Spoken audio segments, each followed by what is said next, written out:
I was just thinking, what if I cast different actors in some of my favorite movies? I think it might go something like this. Well, sorry to interrupt. I think everyone here knows me.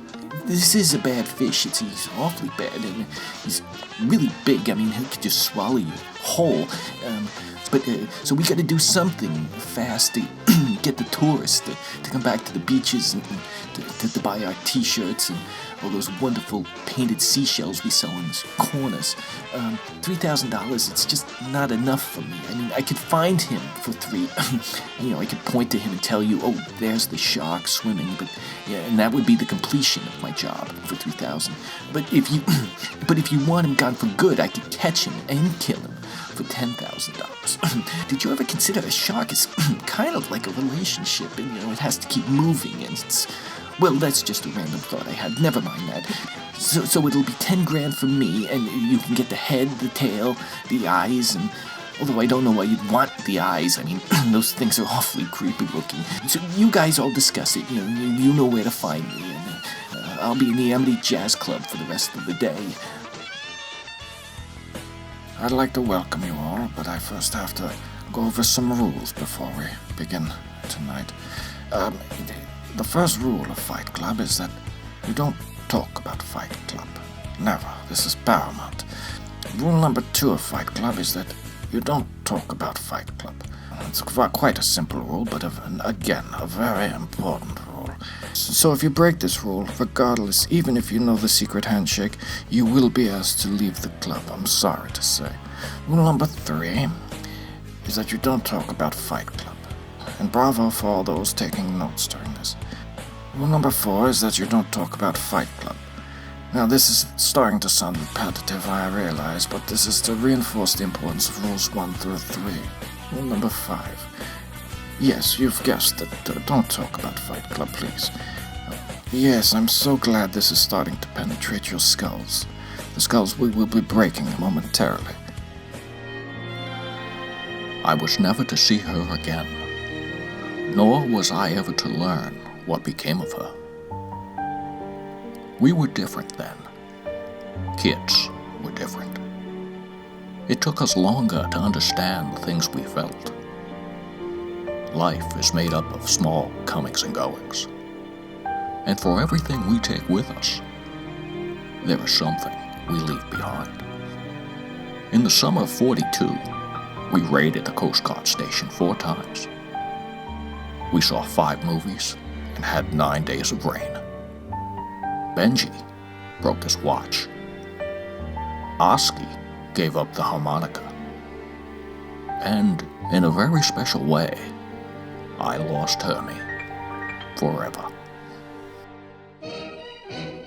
Yeah, well, one night several years ago, I was walking down the street, just after having left the pub. I was walking down the street and I heard this voice behind me say, "Good evening, Mr. Dowd." Well, I turn around and I see this big 6-foot rabbit leaning up against a lamppost. I thought nothing of that because, well, when you lived in a town as long as I've lived in this one, you get used to the fact everyone knows your name. Naturally, being friendly, I went over to chat with this giant bunny rabbit. And he was quite a charming fellow. So we talked for a while. And finally I said, "You have an advantage over me. You know my name, but I don't know yours." And right back at me he says, "Well, what name do you like?" Well, then I didn't have to think twice about that. Harvey has always been my favorite name. So I says to him, "Harvey." And this was the interesting thing about the whole encounter. He says, "What a coincidence. My name happens to be Harvey." And since that night, me and Harvey have been the bestest of friends. He's a really good bloke. Rick, I'm concerned. This is your bachelor party, and you haven't had sex with anyone yet. Well, that's not true. I've had a bunch of sex tonight. I'm just very fast. Boom. See, I just had some. Boom, boom. I just had some more. Okay, I got something you can't resist. Do you remember Tracy? Well, I'm a mortal man. Of course I remember Tracy. Well, I called her, and I told her you were about to be put on the unavailable list, and she's come over to give you something special. She's waiting for you in your bedroom. Heaven awaits. Oh, Neil. This is a gift. How can I possibly turn this down? You can't, Rick. You just can't.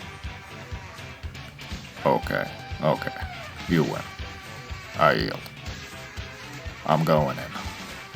If I'm not back in half an hour, call the paramedics. That's the old Rick. Look, everybody on my team gets a chance to play. Whitewood, you started this thing so all the boys would have a chance to play. I'm here to see that original intention is followed through. So I'm benching Kelly and Amanda. Tana, Ahmad, Stein, Miguel, even Lupus are going on that field to play. We're going to try our best to win this thing against Turner and the Yankees.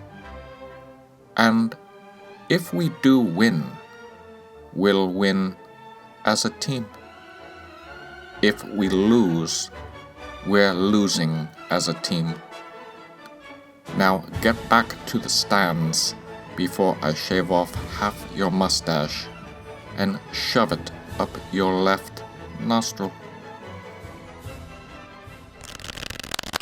As a matter of fact, me and Harvey have a double date lined up for later tonight with a couple bunnies we picked up.